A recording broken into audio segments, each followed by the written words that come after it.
하나님께서 오늘 우리에게 주신 말씀 누가복음 18장 31절에서 43절 말씀입니다.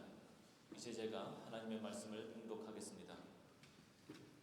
예수께서 12제자를 곁에 불러놓으시고 그들에게 말씀하셨다. 보아라, 우리는 예루살렘으로 올라가고 있다.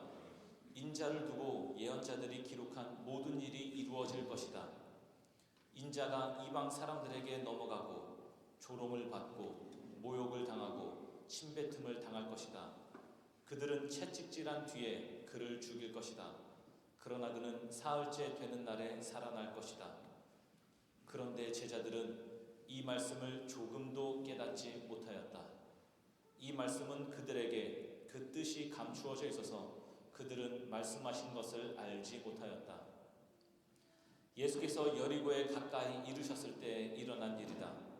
어떤 눈먼 사람이 길가에 앉아서 구걸을 하고 있다가 무리가 지나가는 소리를 듣고서 무슨 일이 일어났느냐고 물어보았다. 사람들이 나사렛 예수가 지나가신다고 그에게 일러주었다. 그러자 그는 소리를 질렀다.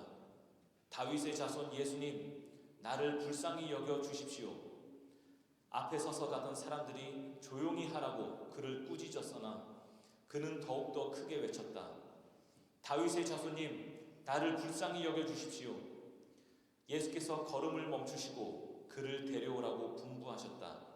그가 가까이 오니 예수께서 그에게 물으셨다. 내가 내게 무엇을 해주기를 바라느냐?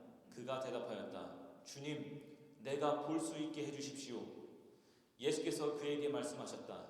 눈을 떠라. 내 믿음이 너를 구원하였다. 그러자 그는 곧 보게 되었고 하나님께 영광을 돌리면서 예수를 따라갔다. 사람들은 모두 이것을 보고서 하나님을 찬양하였다.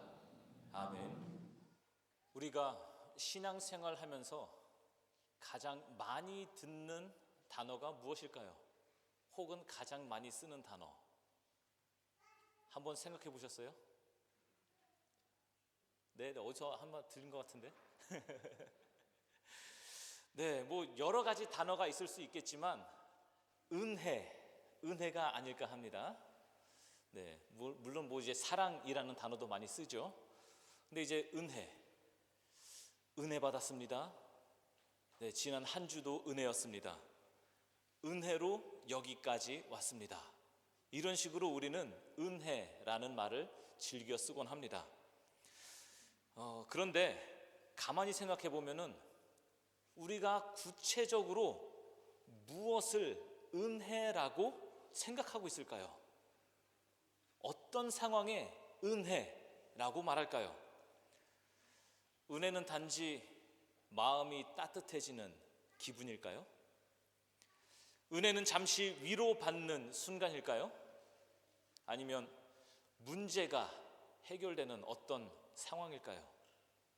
네, 그럴 때 우리가 주로 은혜라는 단어를 사용을 하죠. 이번 2월에 우리는 한 가지 주제를 따라 말씀을 나누고 있습니다. 바로 은혜에 응답하는 사람들입니다. 설교 제목이 계속 3주간 그랬죠. 은혜에 응답하는 사람들. 첫째 주에 우리는 포도원 품꾼 비유를 봤습니다. 아침에 온 사람, 오후에 온 사람, 그리고 퇴근 전 1시간 전에 온 사람 모두 똑같은 품삯을 받았습니다. 포도원 비유를 통하여 알 수 있는 것은 하나님은 계산하지 않으셨습니다. 왜 이제 왔느냐고 묻지도 않으셨습니다. 왜 더 일하지 않느냐고 따지지도 않으셨습니다. 그냥 부르셨습니다. 그리고 그 부르심 자체가 은혜였습니다. 은혜는 내가 얼마나 했느냐의 결과가 아니라 하나님이 먼저 불러주셨다는 사실이었습니다. 둘째 주에는 에스겔서를 보았습니다.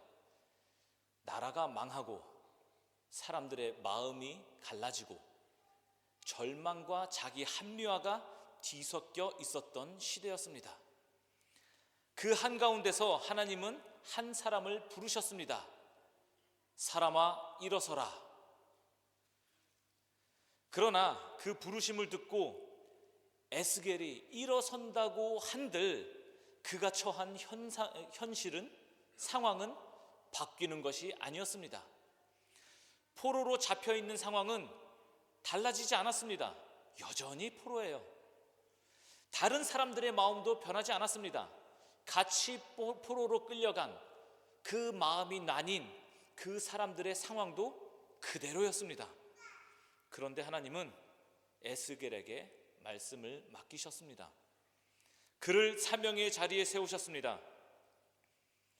이를 통하여서 우리가 알 수 있는 것은 은혜는 단지 위로가 아니라 사명의 자리로 세우는 능력이라는 것을 알 수 있었습니다. 사람아 일어서라. 은혜는 사람을 일으켜 세웁니다. 그리고 말씀 앞에 서게 합니다. 그때 당시 모두가 같은 처지로 끌려온 상황이었습니다. 그 같이 고생하고 있는 와중에 누가 굳이 일어서서 다른 사람에게 불편한 말을 하거나 불편한 말을 듣고 싶겠습니까? 누가 자원해서 입 바른 소리 하면서 거절당할 자리에 서고 싶겠습니까?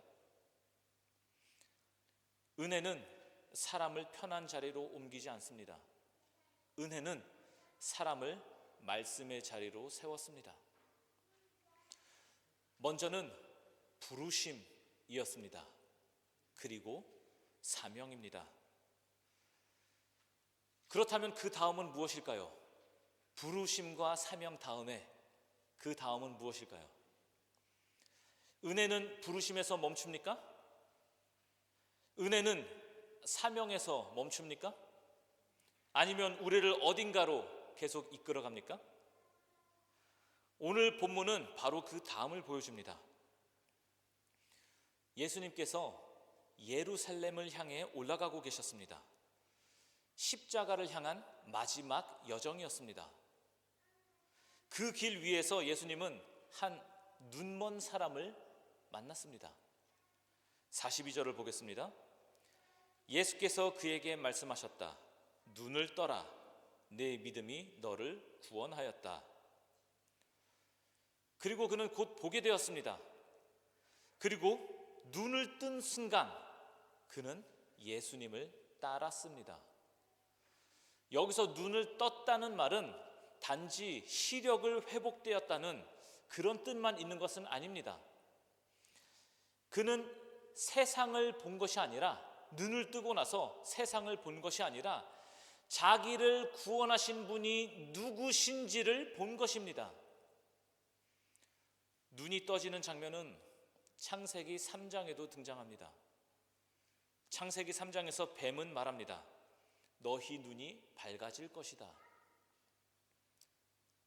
뱀이 여자에게 말하였다. 너희는 절대로 죽지 않는다. 하나님은 너희가 그 나무 열매를 먹으면 너희의 눈이 밝아지고 하나님처럼 되어서 선과 악을 알게 된다는 것을 아시고 그렇게 말씀하신 것이다. 창세기 3장에서 열렸던 눈은 하나님을 더 신뢰하는 눈이 아니었습니다. 하나님 없이 스스로 판단하려는 눈이었습니다.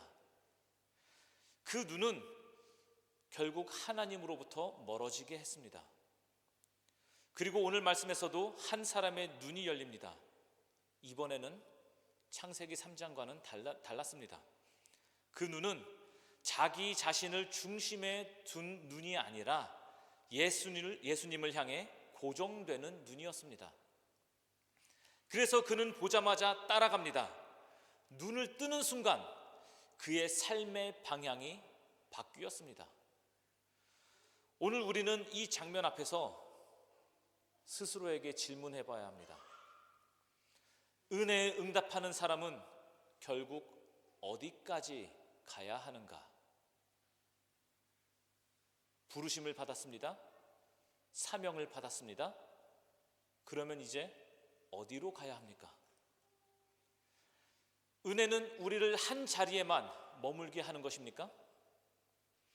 아니면 그분을 따라 걷게 합니까? 은혜에 응답하는 사람이라면 부르심을 지나 사명을 지나 이제 따름으로 나아가야 하지 않겠습니까? 31절 말씀을 다시 보겠습니다. 예수께서 12 제자를 곁에 불러 놓으시고 그들에게 말씀하셨다. 보아라, 우리는 예루살렘으로 올라가고 있다. 인자를 두고 예언자들이 기록한 모든 일이 이루어질 것이다. 이 말씀은 단순히 예루살렘을 향해서 가겠다는 의미만은 아니었습니다. 십자가를 향한 선언이었습니다. 예수님께서 분명히 말씀하십니다. 인자는 넘겨질 것이다. 조롱을 받을 것이다. 채찍질을 당할 것이다. 죽임을 당할 것이다. 그러나 사흘 만에 다시 살아날 것이다. 아주 구체적으로 말씀하셨습니다. 그런데 오늘 말씀이 이렇게 말합니다. 그런데 제자들은 이 말씀을 조금도 깨닫지 못하였다. 조금도 깨닫지 못하였다. 이 장면이 전하고자 하는 뜻이 있습니다.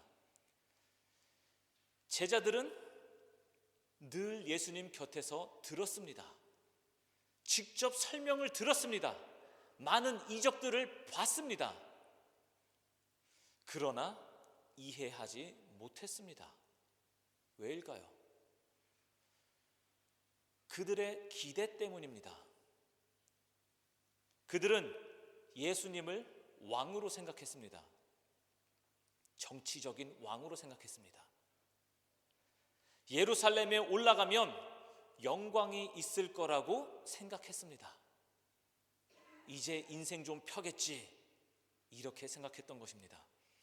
그러나 예수님은 매 순간 영광이 아니라 십자가를 말하고 계셨습니다. 제자들에게는 보는 눈은 있었지만 예수님을 제대로 보지 못하는 눈이었습니다. 누가복음의 저자 누가는 다른 공간 복음에 비해서 강조하고 싶은 뜻이 있었습니다. 여리고 근처에서 한 눈먼 사람이 길가에 앉아 있었습니다. 그는 보지 못하는 사람입니다. 구걸하는 사람입니다. 사회적으로 가장 낮은 자리에 있는 사람이었습니다. 갑자기 주변이 시끄러워지자 그는 주변 사람들에게 이렇게 묻습니다. 무슨 일이 일어났습니까? 보이지는 않는데 뭔가 시끌벅적한 다른 분위기를 감지한 것이죠. 무슨 일이 일어났습니까? 그러자 사람들이 말합니다. 나사렛 예수가 지나간다. 나사렛 예수가 지나간다. 그들에게 예수는 그저 한 지역 출신의 사람일 뿐이었습니다. 나사렛 사람 예수. 그런데 그 눈먼 사람이 순간 이렇게 외칩니다. 다윗의 자손님, 나를 불쌍히 여겨주십시오. 이상하죠? 분명히 나사렛 예수가 지나간다고 했는데 그 거지는, 그 눈먼 자는 다윗의 자손님, 이렇게 말하는 것입니다. 이 표현은 단순한 호칭이 아닙니다. 다윗의 자손은 이 뜻은 메시아를 뜻하는 것입니다. 왕으로 오실 분, 약속을 이루실 분을 부르는 고백입니다. 보지 못하는 사람이 오히려 더 분명히 보고 있었습니다. 예수님 곁에 서 있던 제자들은 아직 십자가의 길을 이해하지 못하고 있었는데 길가에 앉아있던 눈먼 사람은 예수님이 누군지 알아봤습니다. 그러나 사람들이, 그 주변에 있던 사람들이 그를 막았습니다. 조용히 해라. 조용히 해라. 조용히. 보는 자들은 막고 있는데 보지 못하는 자가 외칩니다. 다윗의 자손님, 나를 불쌍히 여겨주십시오. 예수님께서 멈추십니다. 십자가를 향해 가시던 그 길에서 멈추십니다. 그리고 물으십니다. 내가 너에게 무엇을 하여 주기를 원하느냐? 눈먼 사람이 분명히 말합니다. 주님, 내가 볼 수 있게 해주십시오. 예수님께서 말씀하십니다. 눈을 떠라, 내 믿음이 너를 구원하였다. 그러자 그는 곧 보게 되었고 하나님께 영광을 돌리면서 예수를 따라갔다라고 기록되어 있습니다. 여기서 우리는 중요한 장면을 봅니다. 제자들은 눈이 있었지만 이해하지 못했습니다. 눈먼 사람은 보지 못했지만 예수님을 알아봤습니다. 제자들은 십자가의 길을 이해하지 못했습니다.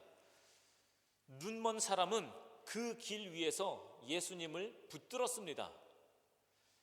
그리고 그는 단순히 눈만 뜬 것이 아니었습니다. 그는 예수님을 따르기 시작했습니다. 눈으로 본다는 것이 무엇일까요? 여기서 눈먼 사람이 눈을 떴는데 눈으로 본다는 것이 무엇일까요? 단순히 이 사람은 기적을 경험한 것뿐입니까? 아니면 그 길을 함께 걷는 것이었습니까? 이 사람에게 있어서 눈을 뜬다는 것이 어떤 의미일까요? 단순히 기적? 아니면 함께 걷는 것? 그 사람은 눈을 뜨는 것으로 끝나지 않았습니다. 그는 따라갔습니다. 그렇다면 누가 정말 보고 있다고 할 수 있겠습니까? 제자들은 예수님의 그 순환, 그 고난의 예고를 이해하지 못했습니다. 그들은 여전히 다른 기대를 가지고 있었습니다. 영광과 회복. 그러나 눈먼 사람은 예수님을 다윗의 자손이라고 부릅니다. 그는 예수님을 메시아로 불렀습니다. 아이러니가 여기에 있습니다. 눈이 있는 사람들이 보지 못하고 눈이 없는 사람이 보고 있습니다. 그래서 이 사건은 단순한 치유 이야기뿐만이 아닙니다. 이것은 영적 인식에 대한 선언입니다. 십자가를 향해 가시는 예수님을 누가 제대로 보고 있는가? 우리가 보는 능력은 지식의 양이 아니라 예수님을 어떻게 인식하느냐에 달려 있습니다. 그리고 예수님께서 하신 말씀, 내 믿음이 너를 구원하였다. 여기서 구원하였다는 단순히 시력을 회복하였다는 말이 아닙니다. 이 헬라어 동사는 누가복음 전체에서 죄 사함과 구원 사건을 가리킬 때 사용되었습니다. 즉 이 사건은 치유 사건이면서 동시에 구원 사건이었습니다. 더 나아가 이 구절의 마지막 문장이 이 본문의 핵심입니다. 그러자 그는 곧 보게 되었고 하나님께 영광을 돌리면서 예수를 따라갔다. 여기서 따라갔다를 가리키는 헬라어 원어는 누가복음에서 제자적 따름을 가리키는 동사입니다. 즉 치유는 끝이 아니라 따름으로 이어졌음을 알 수 있는 중요한 대목입니다. 은혜는 경험으로 멈추지 않고 삶의 방향을 바꿉니다. 제자들은 부르심을 받았지만 이해하지 못했고 눈먼 사람은 치유를 받았고 그리고 그는 따랐습니다. 누가는 그 순환을 향해 올라가시는 예수님의 길 위에서 참된 제자가 누구인지 보여줬습니다. 누가 참된 제자인가? 참된 응답은 깨달음에서 멈추지 않고 따름으로 이어집니다. 이것이 은혜에 응답하는 사람들, 따름의 핵심입니다. 은혜에 응답한 사람은 어떤 사람입니까? 첫째 주 우리는 포도원 품꾼 이야기를 봤습니다. 늦게 온 사람도 일찍 온 사람도 같은 품삯을 받았습니다. 하나님은 계산하지 않으셨습니다. 그저 부르셨습니다. 그 부르심 자체가 은혜였습니다. 둘째 주에는, 지난주죠, 에스겔을 보았습니다. 무너진 시대 한가운데서 하나님은 한 사람을 세우셨습니다. 사람아 일어서라. 상황은 바뀌지 않았습니다. 사람들의 마음도 변하지 않았습니다.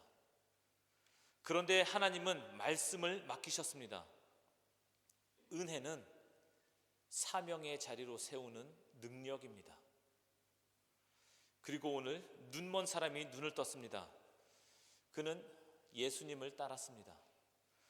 은혜는 경험으로 끝나지 않았습니다. 그저 눈을 한번 뜬 그 경험, 기적을 본 그 경험, 그것으로 끝나지 않았습니다. 은혜는 따름으로 이어졌습니다. 은혜는 단순히 마음이 따뜻해지는 것으로 끝나지 않습니다. 은혜는 하나님이 먼저 부르시고 사명의 자리에 세우시고 그리고 그 길을 함께 걷게 하시는 것입니다. 부르심이 은혜였습니다. 사명이 은혜였습니다. 그리고 따름이 은혜입니다. 눈먼 사람을 눈을 떴기 때문에 따랐던 것이 아닙니다. 그는 보기 전에 이미 예수를 외쳤고 그 믿음이 그를 따르게 했습니다.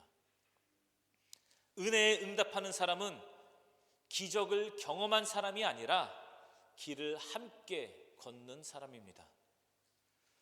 제자들은 눈으로 봤음에도 아직 이해하지 못했습니다. 그러나 그 눈먼 사람은 보기도 전에 고백했습니다. 따름은 모든 것이 이해가 된 다음에 시작되는 것이 아닙니다. 오늘 우리는 어디에 서 있습니까? 부르심 앞에만 머물러 있습니까? 아니면 사명의 자리에서 멈춰 있습니까? 아니면 주님이 가시는 길을 함께 걷고 있습니까? 따름은 특별한 사람들만의 몫이 아닙니다.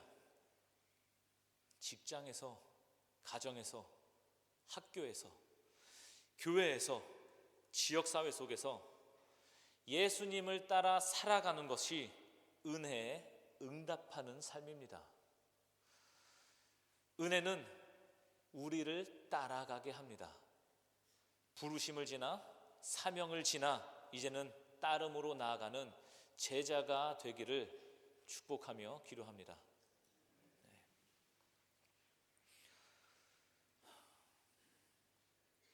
하나님 아버지, 오늘 말씀을 통해 다시 확인합니다. 우리는 정말 주님을 보고 있는지, 그리고 정말 주님을 따르고 있는지 돌아보게 하시니 감사합니다. 우리를 먼저 불러주신 은혜를 잊지 않게 하시고 사명의 자리에서 머무는 것이 아니라 주님을 따라 걷는 삶으로 나아가게 하옵소서.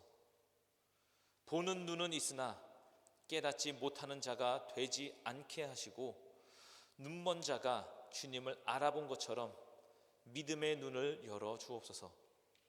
오늘도 각자의 자리에서 감사로 은혜의 응답으로 주님을 따르게 하옵소서. 예수 그리스도의 이름으로 기도드립니다.